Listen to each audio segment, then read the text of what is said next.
Let's talk. Giles Brown. Who Owns Football is a book about the changing face of club ownership. It's by football journalist Nick Miller, who lifts the lid on football club ownership, the defining issue facing the modern game. I'm delighted to say that. Nick joins us live on the line from a dugout, probably somewhere by the touchline. Nick, good morning to you. Hello. Officially it's called my spare room at home, but I like to call it the dugout. The dugout, exactly. Or, the boot room, as Shankly would call it. There you go. A funny old game, football, isn't it? I mean, it has changed beyond all recognition from when I used to collect football stickers as a youth, and I think it was the time of, I don't know, sort of Paul Mariner, and so we're talking Kevin Keegan, etc., etc. So that's going back away, but the game has changed unbelievably in the past 20 years, 30 years.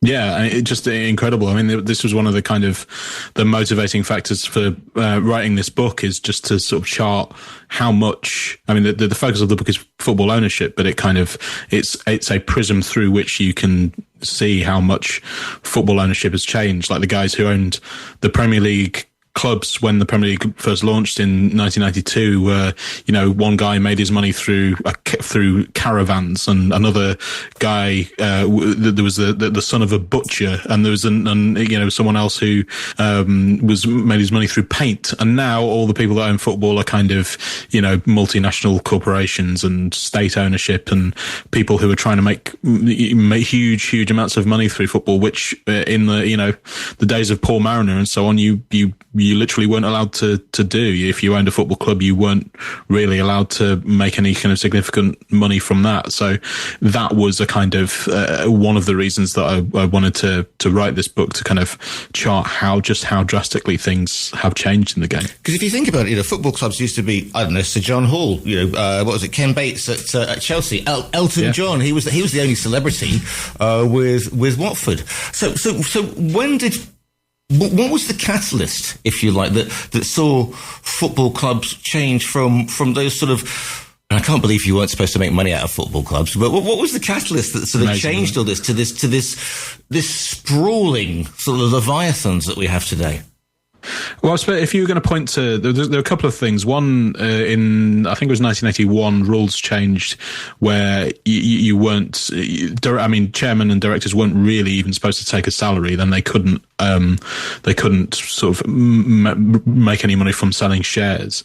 The rules slightly changed then, but even then you weren't really supposed to you weren't allowed to float a football club on the stock market, for example.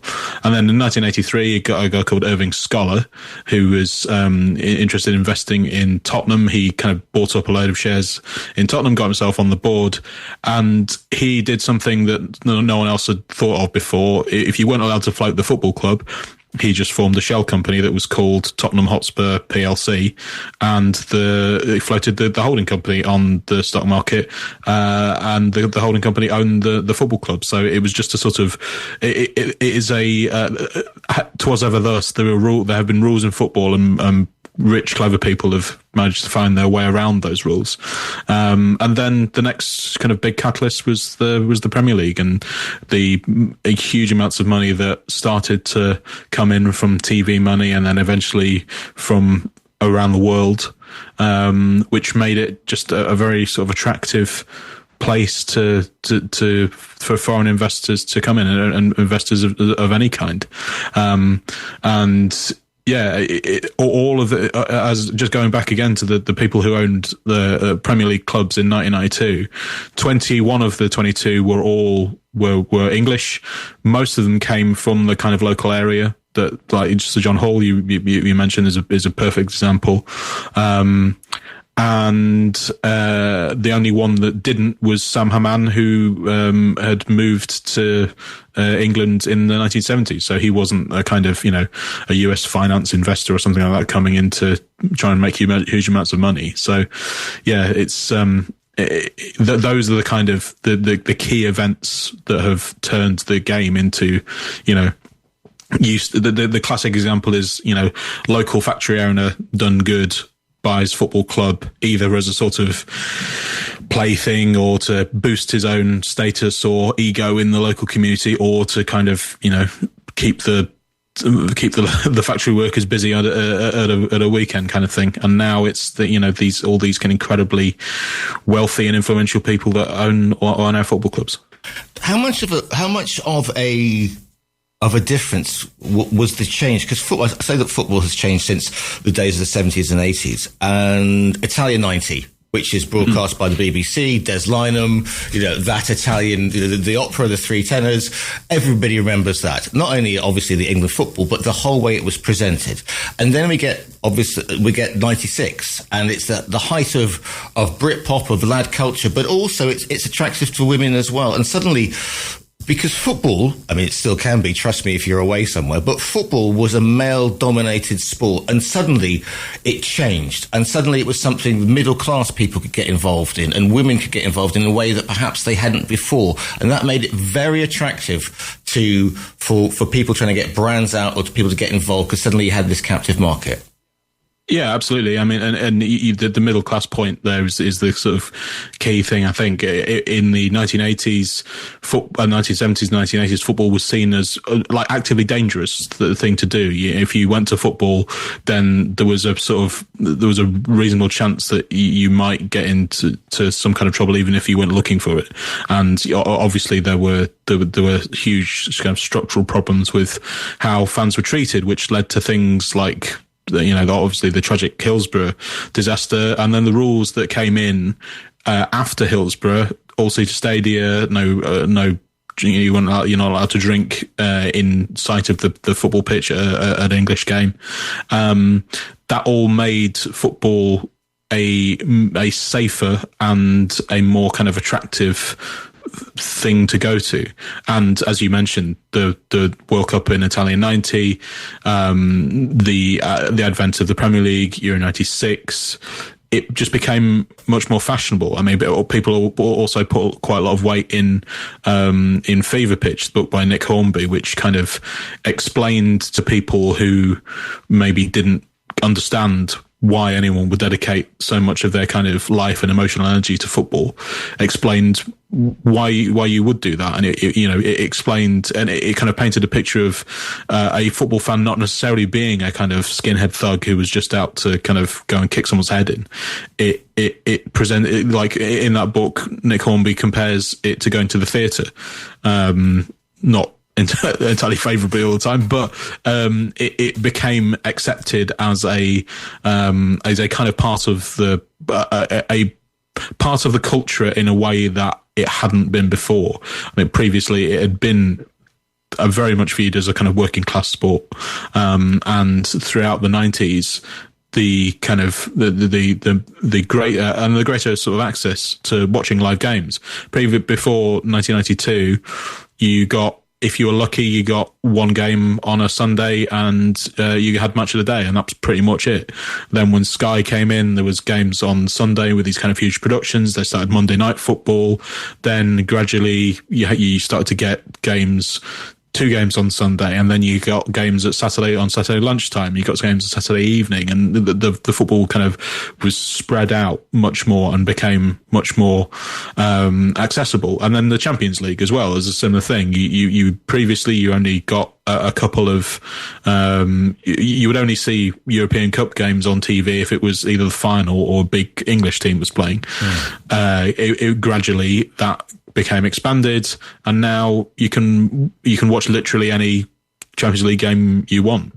So that's another kind of reason for the huge expansion of it. Because the nature of the game, the Champions League was or whatever you want to cup winners' cup, whatever you want to call it, was a knockout. It was a tournament all the way through, and it was a sort of a bye. Nobody had nobody really had a lot of it. You'd watch, I don't know, Liverpool beat Borussia Mönchengladbach or something like that, but it wasn't the fever picture as it is now. And also satellite TV, suddenly you can be watching. You can be watching the Dutch league. I was in the Sahara and pulled into the place called Mohammed, obviously, and opened the door, and there were literally 20 people in Manchester United shirts watching Man U in the Sahara. And I just thought, mind blown, because suddenly, this is the reason they're going to Thailand. They're going to the States because of the spread and the merch. And obviously, for an international company, that becomes, or a government that's looking to get its name out there, this is an extremely attractive option.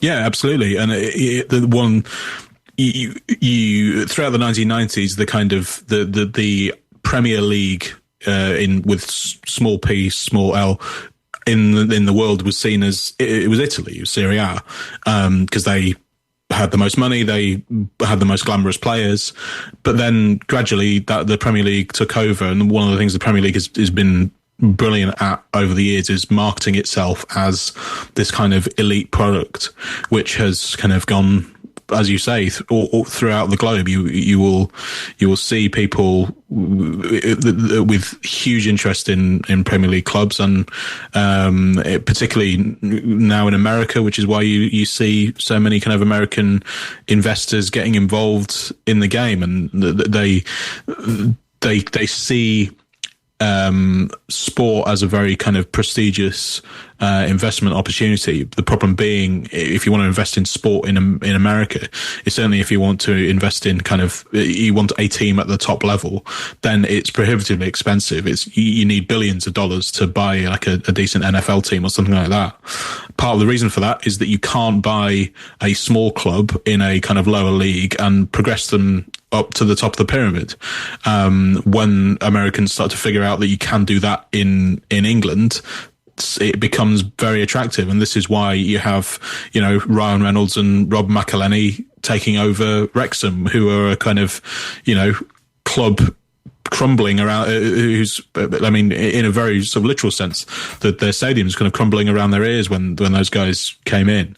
But they did that because they knew that they could buy it for a pretty cheap price, and they could invest a decent amount of money, and they could progress up the league. And they're doing so well at the moment that you would think the chances are that Wrexham might be in the Premier League in a few years' time. So, and from a kind of financial point of view, their investment has already grown several fold. Yeah. So that's the kind of the ultimate consequence of those things that started to happen in the early 90s. I don't want to get onto the whole sports washing thing, because otherwise we'll be here until like next Monday. but it is interesting. Here we are.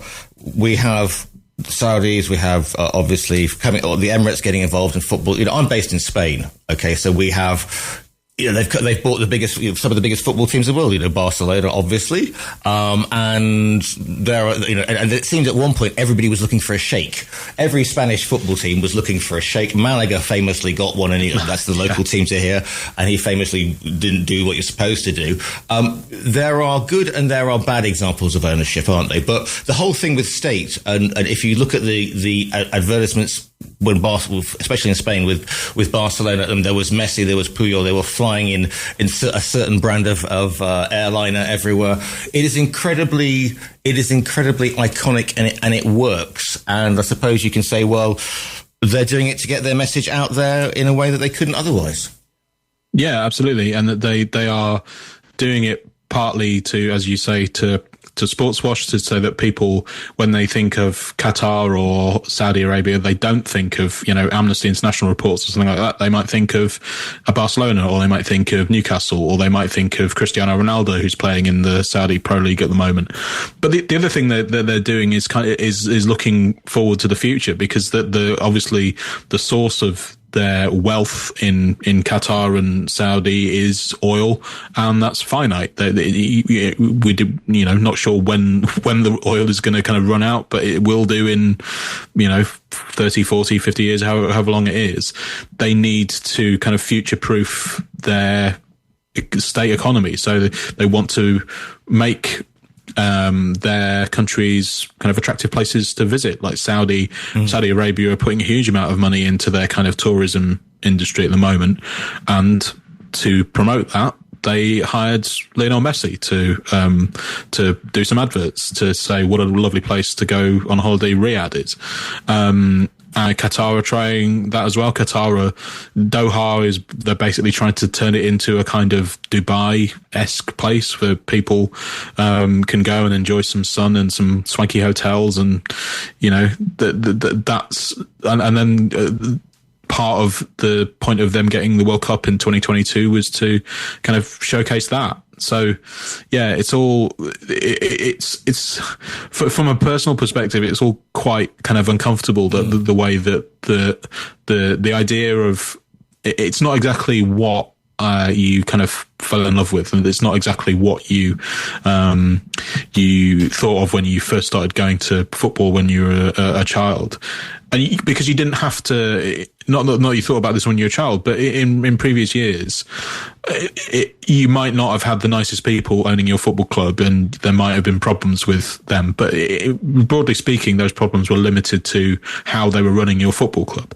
Now you're faced with all kinds of other concerns about what the people who own your football club are doing elsewhere and why they have bought your football club.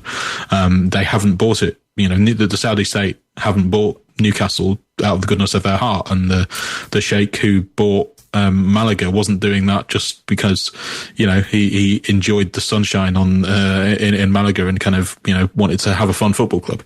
They were doing it for various other reasons, and it's uncomfortable, sad, however you want to put it, that football fans are kind of forced to think about those things now, rather than just enjoying football as an escape or a kind of means of community, as I think a lot of people want to do and did in the past.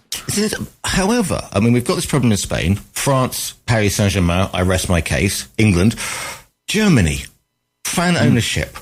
Something quite remarkable. You would have thought that, you know, with the corporate muscle that the German economy has, that you would have had, you know, a massive investment there. But they've done something quite different, haven't they? And it really kind of works for them. Yeah, so for anyone who doesn't know, that they have a rule in Germany called the 50+1 rule, which basically states that a majority, so at least 51% of the shares in a football club have to technically be owned by the fans. So even a club like Bayern Munich, who are this kind of huge behemoth, they win the league most years, they steal the best players from every other club most years, they win the Champions League, they have this kind of enormous stadium sponsored by Allianz, but technically speaking, they are owned by their fans. Their fans then, you know, elect the people that actually run the thing, and but then the fans have the power to depose or vote out the people who run the thing. There are a couple of exceptions, the most notable being RB Leipzig, who are kind of owned by Red Bull, who have done this kind of roundabout way of getting around those rules by, yes, technically, the majority of the shares are owned by you know, normal supporters in inverted commas. It just happens that those normal supporters all work for Red Bull. So, you know, but yeah, and you know, you mentioned Barcelona and Real Madrid. Technically speaking, they are also fan owned. They are, you buy, there you go. You see, you buy, you become a member of Barcelona or Real Madrid, and you can elect the president and kick them out every 4 years, I think it is. Yeah, but the thing is, you said fan owned, and I threw my hands in the air because if you read the Spanish sports press, well, obviously I do, Perez and Laporta, I mean, the machin, I mean, there's a chapter called El Presidente, and the machinations that make you know, brilliant, make English football look like child's play, because it is like Game of Thrones, you know, with subtitles sometimes in there, and and there's wailing, and I mean, we are talking hours of TV, just having people shouting at each other about Laporta. I mean, it is something to behold, Nick. So what's El Presidente? What is the El Presidente section of the book? Well, I mean, the idea of this kind of democracy of democratic way of football clubs is fascinating, and as you say, they are sort of presidential campaigns, the way that these guys kind of make brash promises about, you know, oh, if you elect me, then I'm going to sign this player, and if you elect me, I'm going to rebuild the stadium, and all this kind of thing. I think what's quite interesting about particularly Perez at Real Madrid is that he in his first spell had this reputation for just kind of going out and buying the most expensive player, and it didn't really matter whether they fitted in the team, and they weren't by any kind of rational judgment, a well-run football club. They won things and they were very kind of glitzy and glamorous, but you couldn't really say they're well-run. They are now. They still do the kind of, we'll just sign the most expensive, the biggest name possible, but for a player like Kylian Mbappe, they'll wait until he's on a free transfer to sign him. They won't spend 180 million euros or however much he might have cost for them to purchase in the transfer market, and they're going to do they're probably going to do the same next summer as well. They're going to sign Trent Alexander-Arnold on a free transfer. They're going to sign Alphonso Davies on a free transfer, or someone like that. But these days they are kind of they're very good at finding kind of young talent to make their own, and a lot of these players come from Brazil because they have very good connections in Brazil, and they have very good kind of forward planning. So when their big stars retire, they've already got their replacement lined up waiting for them. So it's just, that's a kind of fascinating shift in how these enormous super clubs are run. Barcelona, a completely different thing. They are just a kind of they are an almost impossible club for an outsider to get their head around, particularly the things that have been happening over the last few years. But yeah, it's fascinating. Let's go back to the UK, because otherwise I'm going to spend my entire time talking about those two. But the stories. I mean, we've got people burning their own stadium down. There are machinations. We've only got a couple of minutes left, but this is. I mean, because this is very serious. But I mean, some of the tales, because football clubs do attract a certain type of, well, at least back in the day, a certain type of chairman, didn't they? So, when you're researching this, you go like, what? Yeah, I mean, that was my favourite chapter of the book to write, which is the sort of curious tales from the world of football ownership. And the one you mentioned there, the guy from Doncaster, it's a guy called Ken Richardson, who an interesting character, I think you would call him. One of his, he took over Doncaster, and he would do things like he was one of these chairman who kind of sacked managers willy-nilly. So, and he sacked one manager without really telling him, or at least he appointed his replacement without telling the first guy. So the first guy showed up for a game on a Saturday afternoon, only to find another manager there ready to take the team. So he would do things like that. But then he would one of his big things was he was trying to redevelop the stadium and try or move to a new stadium and sell the land that the current stadium is on. So he hatched this kind of foolproof plan to burn the stadium down. He was hitting loads of kind of roadblocks. He was trying to sell the stadium, despite the fact that he didn't actually own the stadium. It was owned by the local council, I think. So he hired someone to try and burn the stadium, the stand down, so that there could be no complaints about any of the stuff that he had to do. Well, it's burnt to a crisp now, so you might as well do what I want. The problem is that the guy who he hired to burn the stadium down wasn't the most competent person in the world. He didn't really set the fire properly, so by the time it had it had got going a little bit, but not enough for until the fire engines got there. But at least he could have covered his tracks. Unfortunately, he left a rucksack there at the scene of the crime with a load of oil cans and various lighting implements, and he also left his mobile phone. Oops. And the last thing he'd done was call the chairman and leave a message with the chairman saying, "It's done." And somehow the police cracked that code, and the whole scheme unravelled. So yeah, there were lots of other stories along those lines with various kind of eccentric and dare I say it, delusional people that own football clubs. Yeah, I mean, I just think you got some great defining. Who was the guy who tried to buy Manchester United and then ran down, the tubby guy, and ran down and scored a goal at the Stretford end? Michael Knighton, an incredible mullet. And I just looked at that thinking, okay, I get it, but you look ridiculous. And of course, it all fell to pieces as well, didn't it? It did, yeah. He tried to buy Manchester United in 1990 or 1989, and he basically his book is.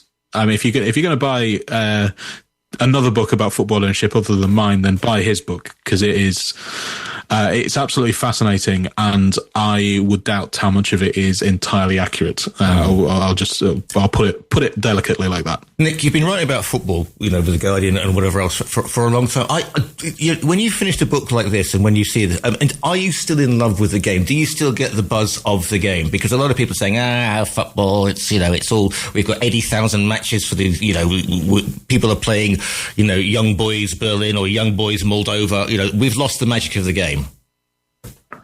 Remarkably enough, after writing this book and kind of researching and talking to some of the people involved in football that you might not want involved in football, remarkably, I still do have that kind of that love for the game. It kind of helps. I think that the team I support, Nottingham Forest, are doing quite well at the moment. So that's a help. But I still get the same kind of thrill if I go to a game and the atmosphere is good. Even just the walk up to a football stadium, you still kind of get the same thing, and the sense of kind of community it brings. I have made lifelong friends through football. I have a big part of my relationship with my family is because of through football, because we used to go. I still, whenever I go to a game, I still, in a personal capacity anyway, rather than professional, I still go with my mum and dad. So it's those kind of things are even researching a book like this is not going to kill those kind of things. So I'm pretty relieved that even after all this time. The book is called Who Owns Football. You can order it from our own virtual bookstore. You're online, Nick. Where's the best place to find you? My day job is for The Athletic, so if you go there, you can find all my other work, and I'm on X/Twitter at Nick Miller 79. Nick Miller, thank you so much for your time today. Thank you very much.